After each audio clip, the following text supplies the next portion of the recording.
Olá a todos, estamos aqui em mais um webinário do Fio da Periferia.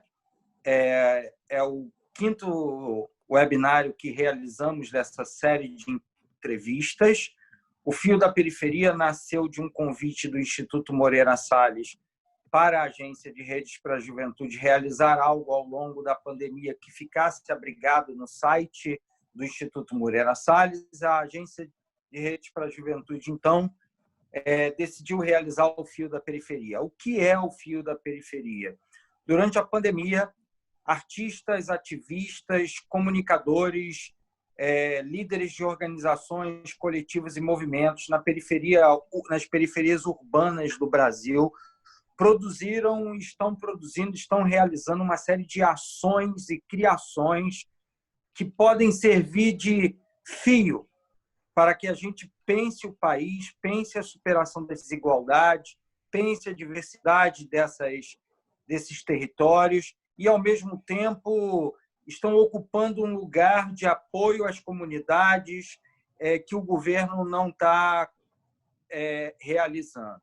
Então, pensando no mito grego de Ariadne, que fez um fio de lã para ajudar Teseu a sair do labirinto do Minotauro, quais são os fios que artistas, ativistas e comunicadores de periferia estão criando durante a pandemia do coronavírus? O encontro de hoje é um encontro bastante especial.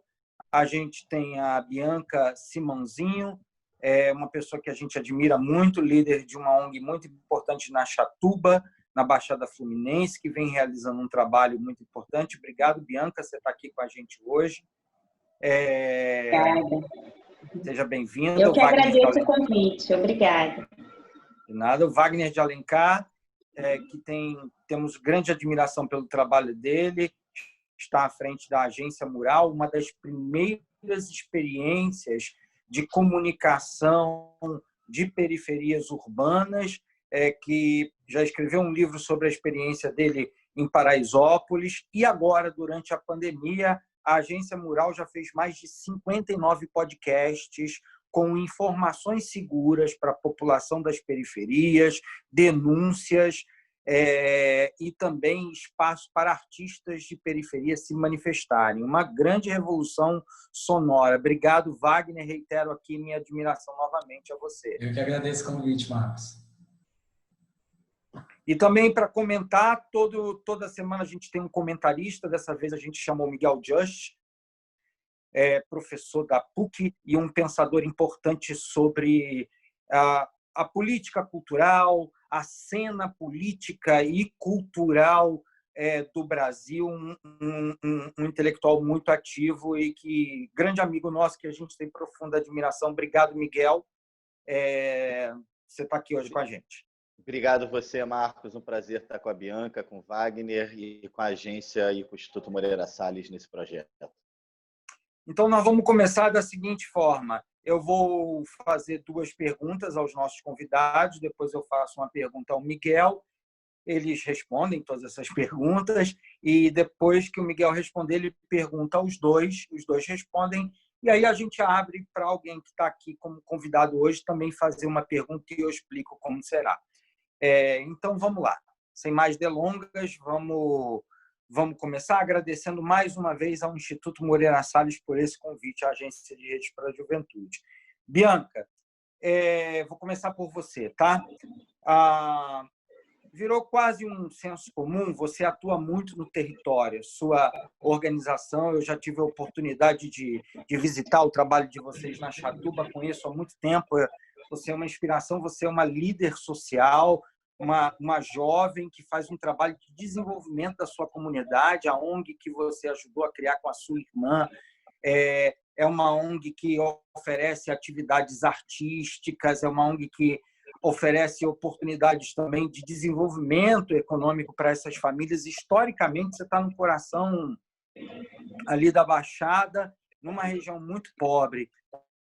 Eu queria te perguntar o seguinte: o que a chegada da pandemia provocou né, de acentuação da desigualdade da pobreza na sua região? O que você pôde perceber? Vocês foram agora, estão fazendo uma campanha que a gente vem acompanhando de doar cestas de alimentos para a população da Chatuba.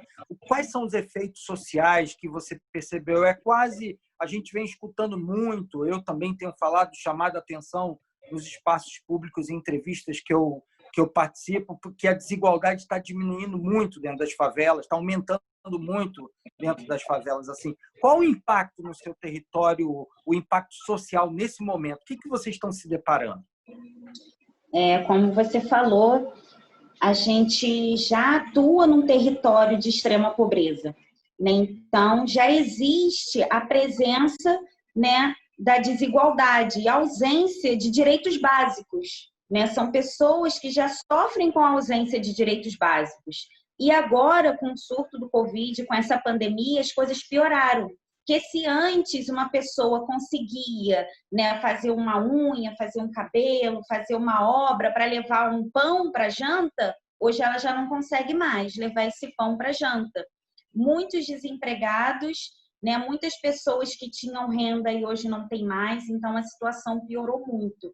Né, a gente veio de uma calamidade, né, que aconteceu no dia 1º de março aqui na Chatuba, onde a gente sofreu uma enchente muito grave, né, onde a Chatuba ficou submersa durante 4 dias, né, com água na cintura, e o Instituto abriu as portas no dia da enchente, né, atendendo famílias, mais de 600 famílias, servindo mais de 1.000 refeições por dia, né, alimentando e chegando nessas famílias.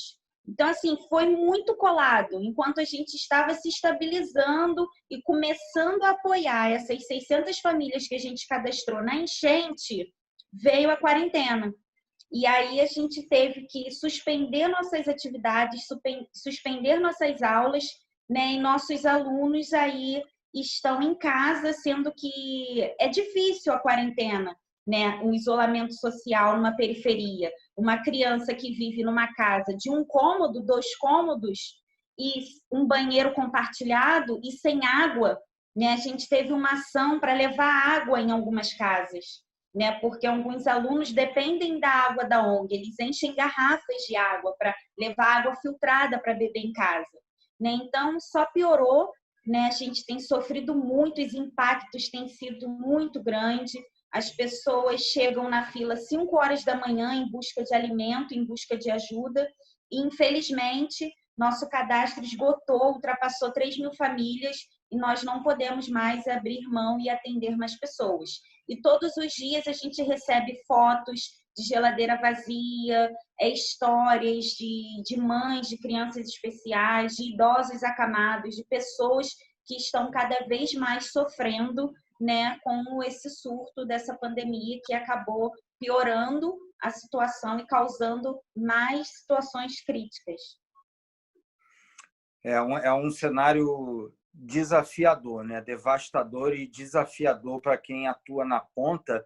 A gente da agência está também trabalhando, atendendo famílias lideradas por jovens que perderam rendas em favelas da Zona Norte e Oeste, e a gente está vendo um cenário de fome também em muitas famílias. É um cenário desafiador. Como é que você faz para manter a comunicação com essas famílias? Qual é a estratégia de comunicação que você vem montando para poder conseguir atender essas famílias e conseguir apoio? Qual a estratégia que o Instituto Mundo Novo vem desenvolvendo de comunicação nesse momento?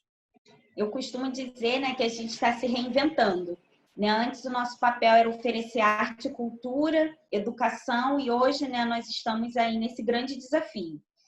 Como nós iniciamos, a nossa primeira meta era atender os nossos 200 alunos e expandir esse atendimento para as 600 famílias cadastradas na enchente. Então, essa era a nossa primeira meta, ajudar essas famílias com cestas básicas, porque era um número, né, razoavelmente baixo para que a gente pudesse levantar uma campanha e conseguir itens de higiene básica e também cestas básicas, alimentos para essas famílias. E o projeto, a gente começou a divulgar essa grande mobilização na nossa rede de WhatsApp, no nosso Facebook, no nosso Instagram, contactando através das nossas news, né, os nossos contatos por e-mail, e aí a ajuda foi chegando e a gente conseguiu ampliar o cadastro, né? A gente conseguiu apoio, um grande apoio do movimento Rio contra o Corona, né, que abastece a instituição toda semana com cestas básicas. Então, com essa oportunidade, a gente conseguiu ampliar o número de cadastrados e não parou por aí. A gente conseguiu o apoio do União Niterói, a gente começou a pedir pessoas físicas, pessoas que doam uma cesta, pessoas que doam um kit de higiene, né? Eu trabalho direto nessa comunicação, embora todos os voluntários compartilhem, né? Mas eu acho que eu fico mais ali na linha de frente, ligando, pedindo ajuda, enviando e-mail, né? Então, eu tenho trabalhado aí nesse departamento de captação de recursos e comunicando a prestação de contas. Isso é muito importante, a transparência. Já a comunicação com o público, a gente, que é o beneficiário, a gente usa através de telefone, a gente liga. Como todas as famílias cadastradas, né, algumas a gente já conhece a residência, a gente já fez visita, eu sou assistente social de formação, mas a gente tem um núcleo de serviço social que acompanha de perto muitas famílias, né? Então, a gente já conhece a realidade e fica mais fácil a comunicação com eles. Então, é telefone, alguns telefones como não funcionam e famílias que não têm telefone, a gente também coloca a retirada de cestas, né, por ordem alfabética no Facebook, e aí as pessoas conseguem lá. Existe todo um protocolo para que não haja duplicidade de famílias, né, recebendo na mesma casa, por exemplo, uma família que receba 2 pessoas da cesta, e também as famílias que retiram a cesta básica assinam ali todo mês, né, comprovando que retirou, para que a gente possa ter esse controle interno, né, e assim atingir o maior número de famílias e não ter duplicidade de cestas para aquela mesma pessoa. E todo dia a gente está se reinventando, criando uma metodologia nova. Isso aqui deu errado, a gente tenta de novo. Deu certo, a gente continua. E assim a gente tem levado aí esses 3 meses. Muito bom. Você sabe, eu já falei isso, para mim você é o Instituto Mundo Novo é uma das organizações de base territorial que mais inspiram por essa capacidade de chegar em quem precisa, criar métodos para poder atender, que vão da arte à assistência social. Muito bom. Eu imagino que essa comunicação esteja sendo um desafio. Wagner, a agência Mural de Comunicação, ela decidiu, né, produzir podcasts, chamado, inclusive, Em Quarentena. O espaço público no Brasil hoje está cheio de fake news sobre a pandemia, né? Por que vocês tomaram a decisão? A Bianca, a organização dela foi para dentro do território e vocês tomaram a decisão, vocês são uma organização de comunicação, vocês tomaram a decisão de produzir podcast. Como é que a quem vocês destinam esse podcast? Qual a escolha do assunto? Como é que vocês combatem fake news? A fake news tem prejudicado a saúde das pessoas na periferia, isso já está decretado, já está demonstrado. Então, quais foram as estratégias aí de fazer 59 podcasts? Não é pouca coisa até agora, né, que vocês mandam, e que assuntos, que relevâncias, por que esse foco na comunicação para contribuir na defesa de vida nesse momento? Marcos, a agência esse ano ela completa 10 anos de existência, né? E a gente nasceu como nativo digital e a gente sabe, pelo menos estudos recentes mostram que o WhatsApp é o canal que mais propaga fake news no mundo. O Brasil lidera esse estudo, lidera esse índice. Teve um estudo agora recente da Avaz falando exatamente isso.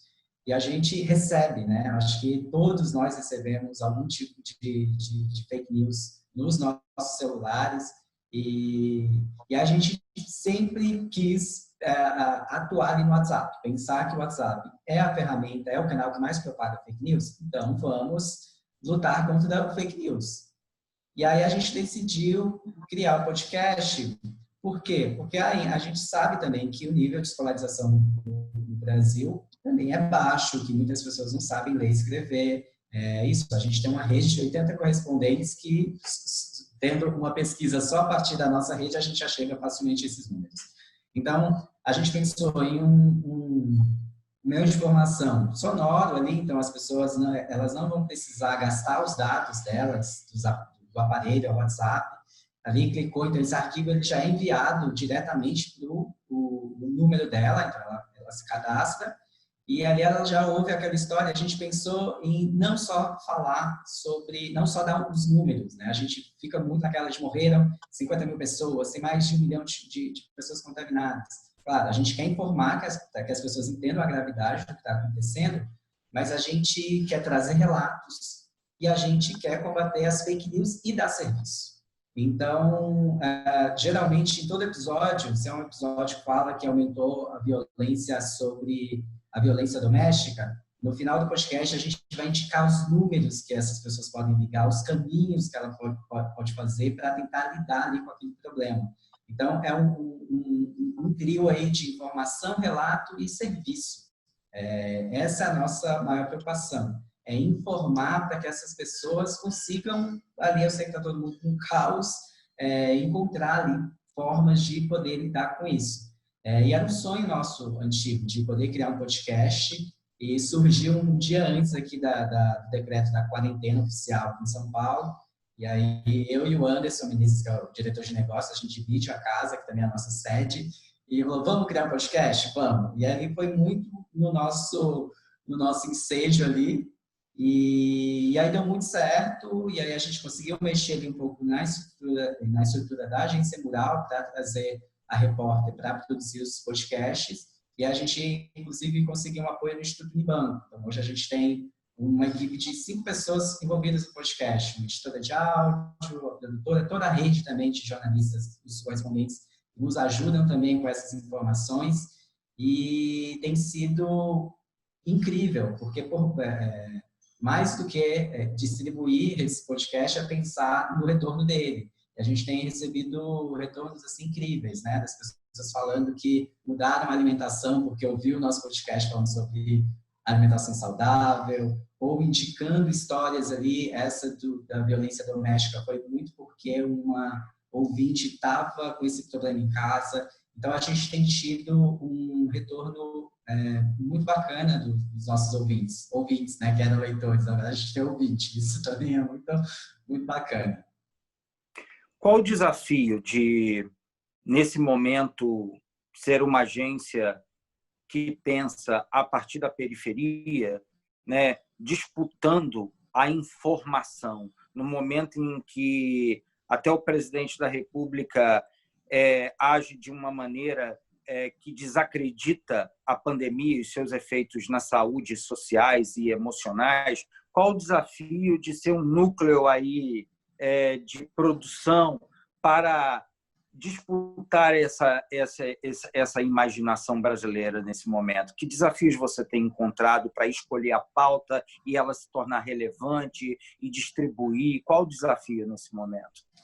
Olha, parece até demagogo falar isso assim, mas encontrar as histórias e publicar essas histórias não foi um problema da gente. Eu acho que o que é mais incrível na Agência Mural é o fato de ela ser uma rede com 80 correspondentes espalhados nas periferias de São Paulo. A gente fala periferias porque é plural, então as histórias elas são plurais, né? E é muito louco pensar que as periferias elas podem se tornar uma isca fácil para a tragédia anunciada, que é muito do que a grande imprensa poderia fazer. Eu acho que eu aqui digo que eu acho que de um modo geral os grandes meios de comunicação têm feito um bom trabalho. É muito incrível pensar que o jornal hoje, cada bloco, ele está ali dando dicas de como lavar a mão, como fazer isso, como fazer aquilo. Só que é muito louco pensar que agora esses veículos, eles olharam para as periferias como elas deveriam ser vistas o tempo inteiro, né? Porque a desigualdade ela é uma das maiores marcas das periferias.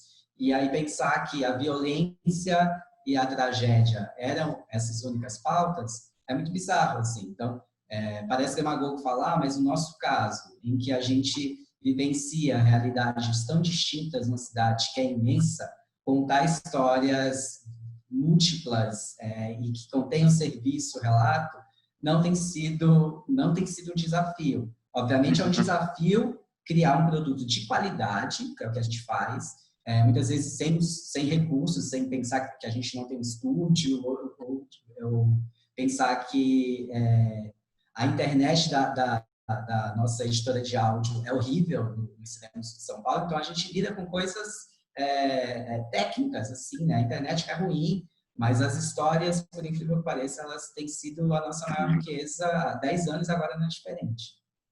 Maravilha. Miguel, nós temos aqui 2 exemplos de grandes características assim do que vem acontecendo nas periferias. Uma organização liderada por uma jovem, né? Uma jovem mulher de trabalho de base. Essa é uma coisa que acontece muito hoje no Rio de Janeiro. Se você pegar o Rio de Janeiro, nas favelas você tem movimentos, jovens em coletivos, ativistas, realizando apoio para as pessoas, então, base territorial e, ao mesmo tempo, comunicação, né? 2 exemplos de organizações consistentes que produzem tecnologias, metodologias, formas de agir e que colocam a periferia hoje também liderando, né, o debate público durante a pandemia, liderando exemplos de ação, até de movimento de solidariedade nas redes. O que acontece aí nesse momento do Brasil, na tua visão? Você que está acompanhando, a gente vem conversando muito assim. O que está acontecendo com essa cultura de periferia que chegou até aqui, vamos chamar assim, campo de cultura da periferia que chegou até aqui e que agora está segurando a barra dentro dos territórios ou no espaço público, produzindo informação. O que está acontecendo, na sua visão, com esse campo da periferia no momento da quarentena?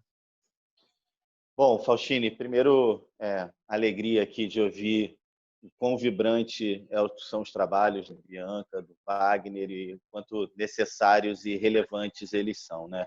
Acho que você conhece muito bem, tem uma história de movimentos dos territórios populares periféricos brasileiros longa, e a gente não pode esquecer o quanto isso é uma consistência no sentido do desenvolvimento de uma tecnologia social, numa tecnologia de mediação social e num reconhecimento de uma série de coisas que a sociedade brasileira não pode mais não dar conta, né? O Wagner fala sobre essa pluralidade, né?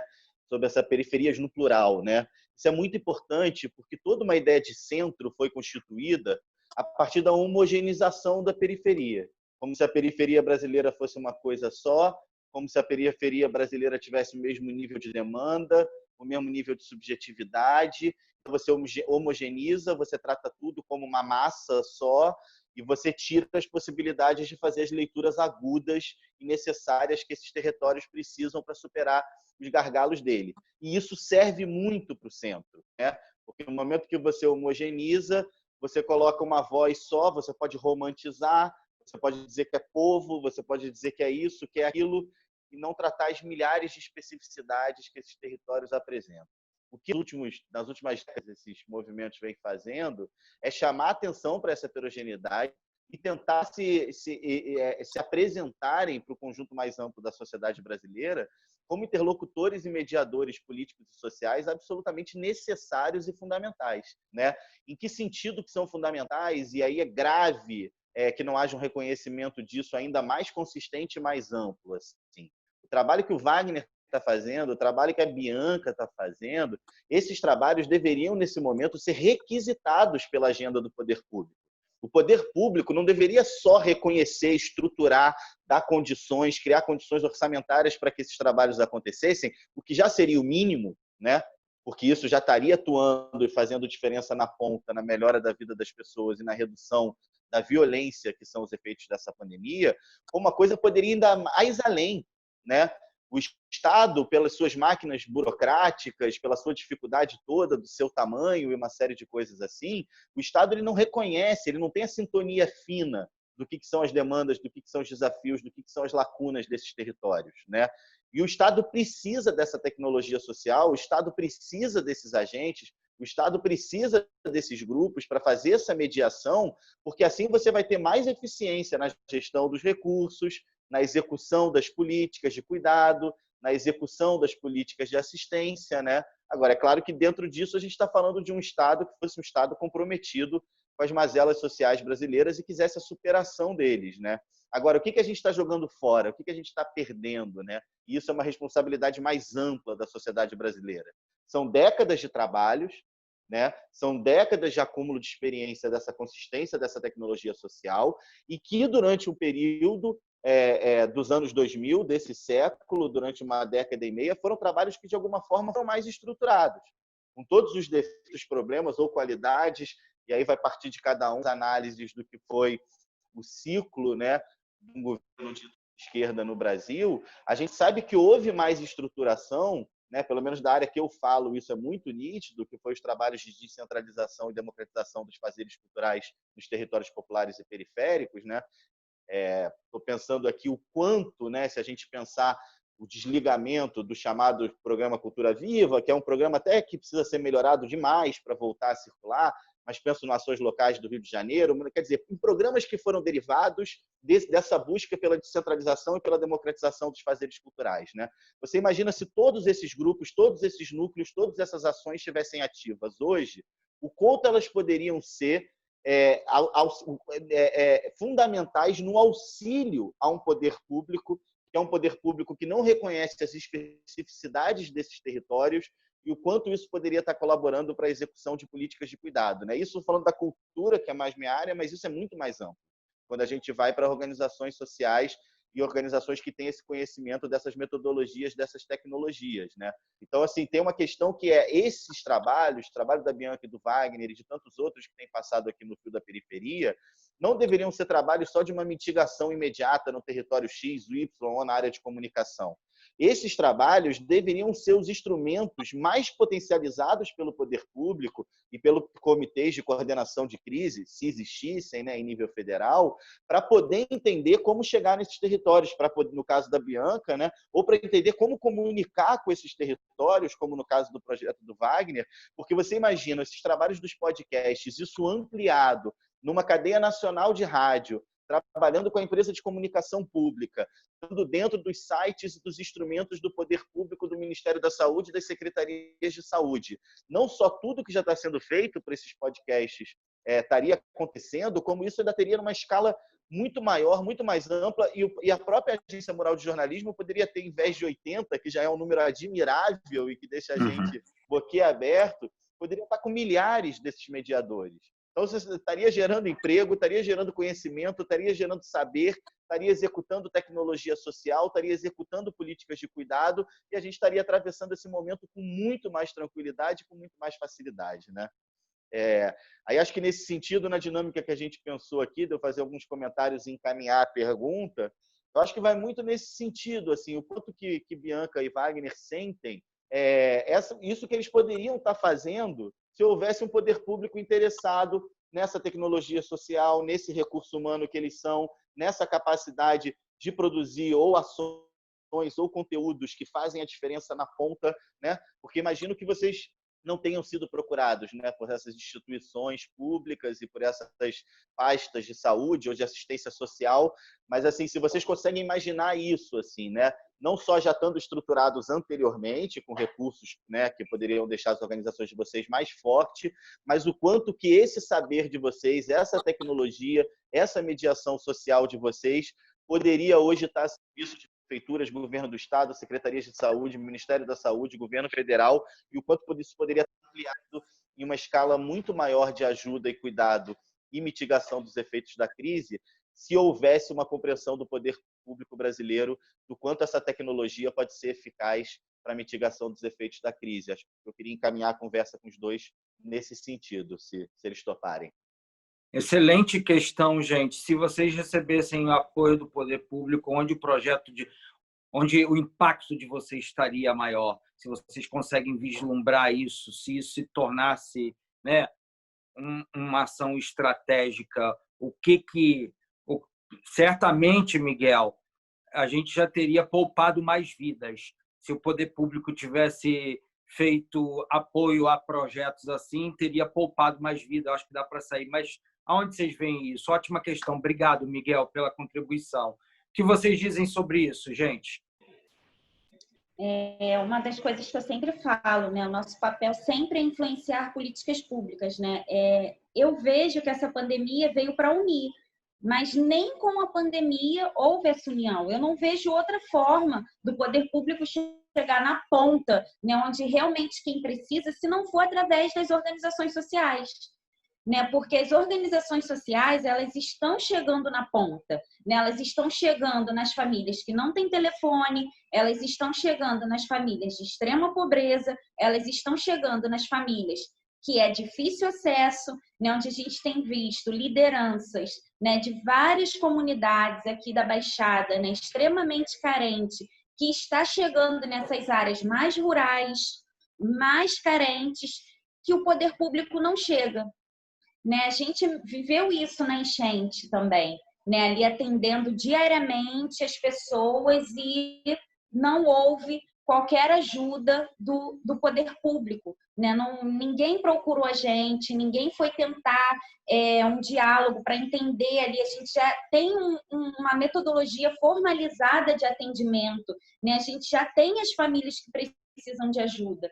Então, eu acho que falta essa ligação, falta esse olhar que, através do jovem periférico que está dentro da comunidade, que mora na comunidade, que conhece aquela realidade ali e sabe onde estão as famílias que precisam, é através dele que a ajuda precisa chegar.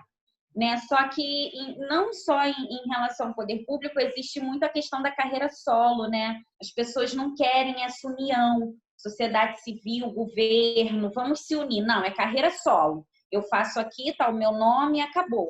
Né? Não entende que a participação precisa ser de todos. Não é o momento da Bianca levantar o nome dela, do Instituto Mundo Novo levantar o nome dele. Não, é o momento de todo mundo se unir e pensar estratégias e chegar realmente a quem precisa. Né? Então, assim, eu venho falando isso há muitos anos, né? Eu moro na comunidade da Chatuba, nasci, fui criada aqui, meus avós moraram aqui em casa de barro, né? A gente conhece a luta da comunidade, da falta de água, né? Da falta de direitos básicos, né? E a gente vem lutando aí, tentando ser ouvido, tentando ser voz, tentando trabalhar nessa garantia de direitos. Eu acho que falta esse olhar do governo, essa sensibilidade de olhar para o jovem que está ali, de olhar para a pessoa que está atuando dentro da comunidade e pensar como, junto com ele, eu posso chegar nessas famílias. Né? Eu não vejo outro caminho, eu não vejo outra alternativa de chegar a quem realmente está na ponta, se não for através da sociedade civil, através do jovem periférico que está dentro da comunidade. Obrigado, Bianca. Concordo plenamente com a Bianca. Seria lindo pensar que todo mundo pudesse, de fato, se unir de uma forma totalmente efetiva, né? Já que o que a gente quer é minimizar aí desigualdades, né? Quando a gente fala de desigualdade social, econômica, a gente também fala de desigualdade de informação, que é isso, né?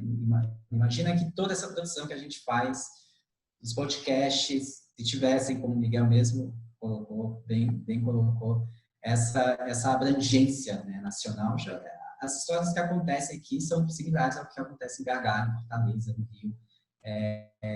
O poder que isso tem. Mas é isso, que a gente vê é um governo que está aí brigando com a imprensa, né? Está brigando com a imprensa, então é muito complicado isso também. O que a gente tem feito para ganhar escala, eu falei isso no começo, mas a gente tem tentado parcerias com rádios comunitárias do Brasil.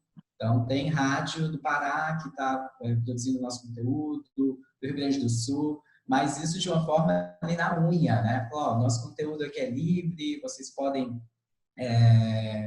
publicar nos canais de vocês, mas ainda é muito ali na luta, né? Aqui em São Paulo, a Rádio CBN, por exemplo, vem veiculado nosso conteúdo 3 vezes por semana, em pílulas.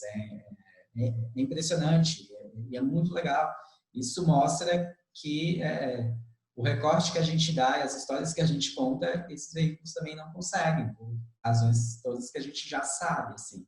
Mas é isso, nosso sonho é que a gente fala, Miguel, que nosso sonho é que a mural não exista, que no futuro a mural não exista, porque a gente só existe para tapar os buracos de uma cobertura que ainda é sensacionalista, ainda é estereotipada.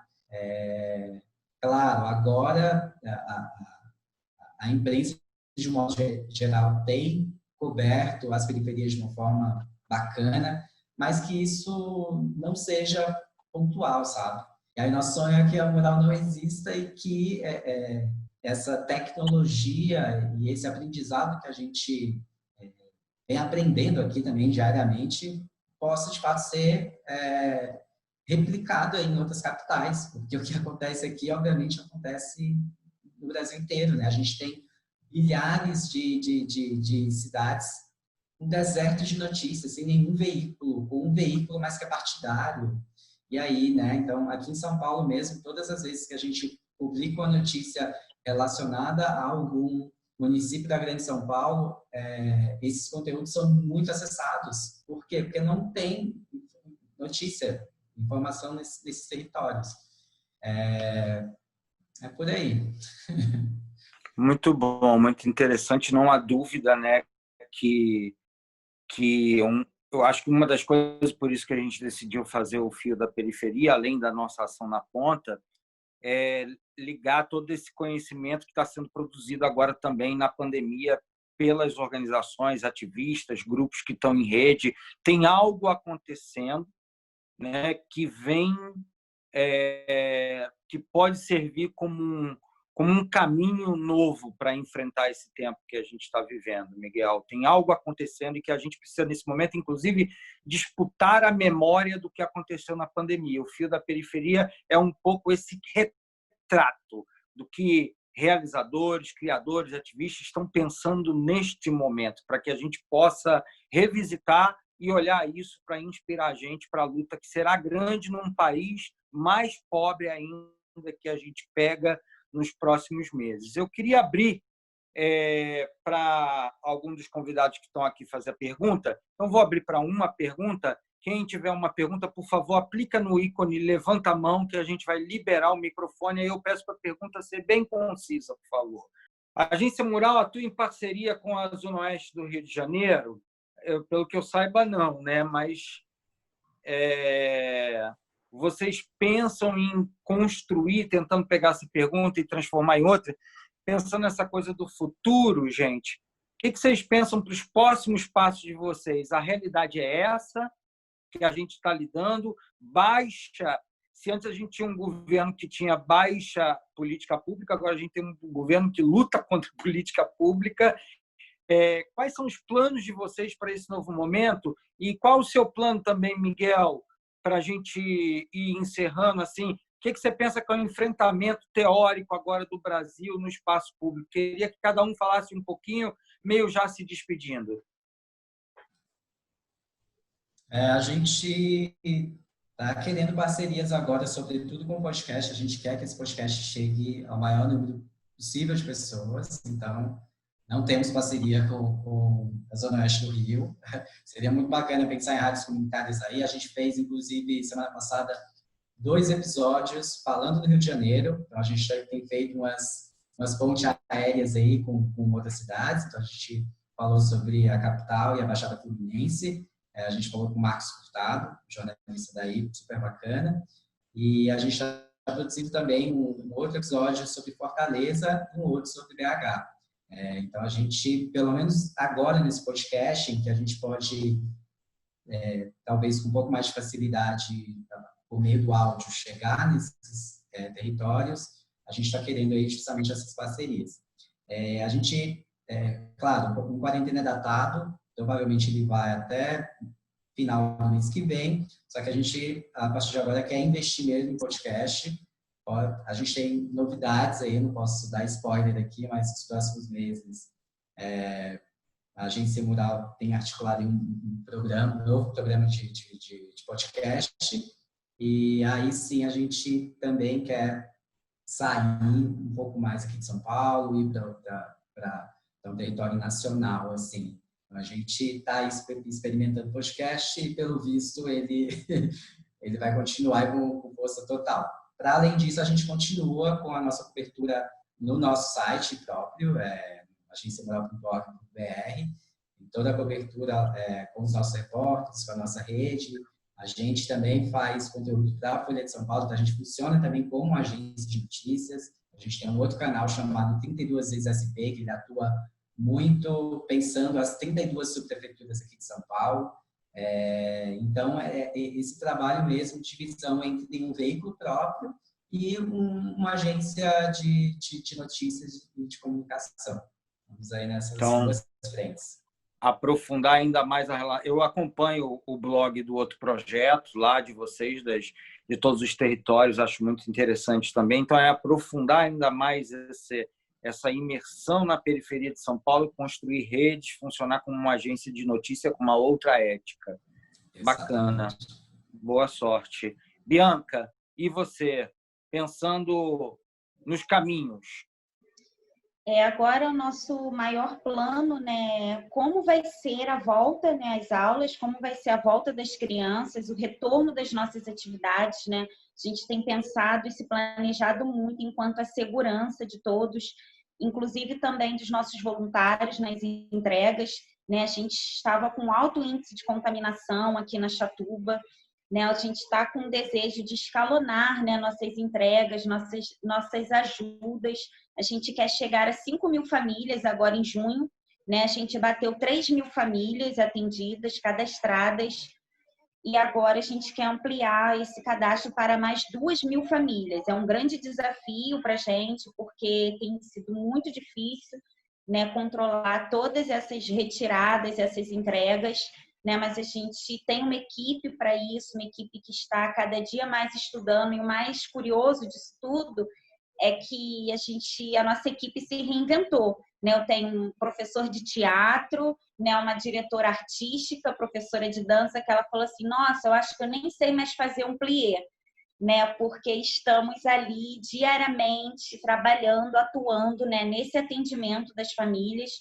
Então, nosso maior desafio agora é acreditar que vai ser possível, né, esse retorno, mas não pensando nisso, pensando em primeiro lugar na saúde, né? Eu tive uma experiência recente, meu pai ontem recebeu alta, depois de 35 dias internados com Covid, ficou 13 dias entubado, né? Então, foram dias de luta, foram dias de muitos desafios, né? Ele está muito debilitado, pulmão muito comprometido. Então, esse vírus existe, esse vírus é sério. Então, agora, a nossa maior meta é cuidar de famílias, né? Combater a fome, é manter essas pessoas em isolamento social, é auxiliar essas mães com essas crianças que estão na rua transmitindo o vírus para todo mundo, né? É ajudar com informação, é acolher, é apoiar. Então, essa é a nossa maior meta, a nossa maior missão agora, né? A gente teve que ter um novo olhar, uma nova sensibilidade, né? Deixar todas as nossas atividades antigas de lado para criar novas metodologias, né? Mas o nosso sonho é escalonar, né, a nossa metodologia para outros territórios da Baixada Fluminense. Quem me conhece sabe que o meu sonho é a Baixada Fluminense, né? Embora já tenha recebido convites para outros lugares, né? E eu sempre falo, sim, eu faço, mas também pode apoiar a Baixada Fluminense, né? Então, a gente continua nesse sonho. E a dica que eu falo para todo mundo: se cuidem. A gente passou na pele, né? Meu pai é um milagre. Deus deu uma nova oportunidade de vida para ele. Então, assim, o vírus existe e dentro da periferia as pessoas não têm levado isso a sério. Maravilha, Bianca. Eu sou admirador do seu trabalho profundamente, você sabe disso. Eu já dei várias provas, já busquei conectar várias vezes para vocês ganharem mais visibilidade e ajudar vocês. E eu espero que a gente continue aprendendo com o seu trabalho. O seu trabalho é um farol muito importante, muito estruturado, muito pensado. As duas organizações eu admiro muito aqui. Queria juntar, mesmo em campos tão opostos, eu acho que vocês estão nos dois frontes muito importantes, território e comunicação. Qual o futuro desse pensamento na sociedade brasileira, Miguel? Faustini, primeiro, rapidinho, fazer um parênteses aqui. Eu já ia comentar, para quem não é do Rio ou é das regiões do Rio que não conhece a Chatuba, a importância e a relevância que é esse trabalho que a Bianca faz. Peço licença ao Wagner aqui. Para quem conhece o que aquele território tem como demanda, é realmente sensacional e eu já ia comentar isso. Saber, Bianca, que num período que você está atendendo essa quantidade de famílias, você ainda passou 35 dias com seu pai enfrentando essa doença, é absolutamente comovente e fico admirado e emocionado com a força que você tem e com a capacidade de mobilização e execução de políticas de cuidado que você demonstra, porque é inimaginável estar com 35 dias com o pai enfrentando essa doença e ainda estar ajudando milhares de famílias e com planos de ampliar essa ajuda é absolutamente inacreditável e profundamente tocante, emocionante, assim. Faustino, eu aprendi uma coisa com você que quando eu estudava políticas de cultura e tentando entender políticas de cultura, você me explicou, cara, Miguel, política de cultura em território popular e periférico, ele é também saúde pública. Isso muito tempo atrás, antes da gente imaginar uma pandemia, porque você ia me explicando esse papel da mediação social, do quanto que a cultura, pela convergência de pessoas de faixas etárias diferentes, conseguia ajudar o Estado até em relação a políticas para a saúde, não só políticas para a segurança, para a evolução urbana do território, uma série de coisas, mas até chegando num ponto que as pessoas nunca associam a cultura, que é a saúde. Eu lembro de um grande aprendizado que eu tive com você, se não me engano, estava no Batam, era uma andança da agência Rede da Juventude, da Rede para a Juventude. Mas o que eu acho que agora é o decisivo? Assim, a gente aprendeu uma coisa em meados dos anos 90, que os trabalhos e os grupos que trabalhavam nos territórios periféricos, eles não podiam mais ter mediadores que não fossem ligados aos territórios, né? Aquela figura do sociólogo que estava nas regiões mais abastadas da cidade e era o mediador e o executor das políticas de ONG nos territórios populares e periféricos.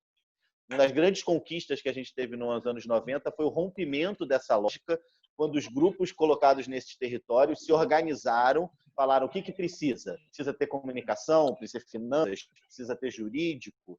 Vamos se organizar aqui, porque a gente conhece o território, está vindo grandes movimentos, nacionais ou internacionais, e o melhor jeito desse dinheiro fazer diferença na ponta, nas políticas de cuidado, é sendo gestados nós que conhecemos esses territórios. Eu acho que é a hora da gente dar esse salto em relação às políticas públicas. As políticas públicas não podem ser feitas nos gabinetes, dentro das secretarias e dos ministérios, como se eles conhecessem o território e eles entendessem as lacunas e as demandas dos territórios. As políticas públicas que a gente precisam passar por essa mesma experiência que esses grupos passaram nos anos 90. Romper esse intermediário e os executores de políticas públicas, antes de tudo, serem pessoas da escuta, serem pessoas que vão escutar a Bianca, que vão escutar o Wagner, que vão entrar em acesso com toda essa rede que a Agência Mural de Jornalismo do Wagner mobiliza, que vão conhecer essa realidade que a Bianca trabalha na ponta. As políticas públicas vão ser construídas a partir dessa escuta e não de planejamentos, seja nas melhores instituições privadas e públicas de ensino, ou seja nos gabinetes de gestão. A gente só vai conseguir mudar os territórios populares e periféricos e responder às demandas de desenvolvimento que esses territórios têm se as políticas públicas forem executadas a partir do que os agentes desses territórios têm para colocar e para dizer o que devem ser essas políticas públicas. Enquanto a gente achar que vai ser uma PUC, uma Fundação Getúlio Vargas, uma universidade tal, um comitê de iluminados X, Y, Z, associados a políticos que vão construir as políticas públicas, as soluções não vão ser as mais eficientes. E aí, para terminar, que fique dito assim, quando o poder público não vai atrás do Wagner, não vai atrás da Bianca e dos milhares de Wagners e Biancas que estão trabalhando nesse momento, ou do que a Agência Rede para a Juventude está fazendo, o Brasil está desperdiçando recursos humanos, o Brasil está desperdiçando tecnologia e capital social, ou seja, para falar a linguagem que eles entendem melhor, o Brasil está desperdiçando dinheiro, o Brasil está aprofundando sua crise econômica. Porque se você tem recurso humano, se você tem tecnologia social, se você tem agente territorial, mediador social, e você não está usando ele para mitigar os efeitos da crise e superar ela, você está comprometendo toda uma cadeia que chega até nesses números malucos que não dizem respeito a gente da economia internacional. É na hora que o Estado entender isso, que a solução para esses dilemas e para o desenvolvimento brasileiro passa pela escuta da Bianca, do Wagner, da Agência Rede para a Juventude e de tantos outros que estão lá na ponta, a gente não vai criar as políticas públicas necessárias para a superação dos nossos gargalos e das nossas mazelas sociais. Maravilha, gente. Excelente questões, desafios pela frente. Estamos no meio de uma tempestade e ousamos sonhar. Isso que é muito poderoso também. Eu quero agradecer imensamente a presença de vocês três, pessoas que a gente admira, escuta e troca. Obrigado. O nosso webinário, entrevista, vai estar disponível em breve no site do Instituto Moreira Salles. E a equipe que realiza o Fio da Periferia é Valquíria Oliveira, Luana Pinheiro, Verusca Delfino, Iael e eu que estou aqui. Quero agradecer a todos e dizer que quinta-feira a gente tem mais um novo encontro às 4h. Muito obrigado a todos vocês, tá? Obrigado e boa sorte para nós. Obrigado. Muita gente agradecendo Faustini. vocês aqui. Obrigada. Valeu, Obrigado. Wagner. Valeu, Bianca. Obrigado. Obrigada, gente. Até mais. Abraço em todos. Até logo.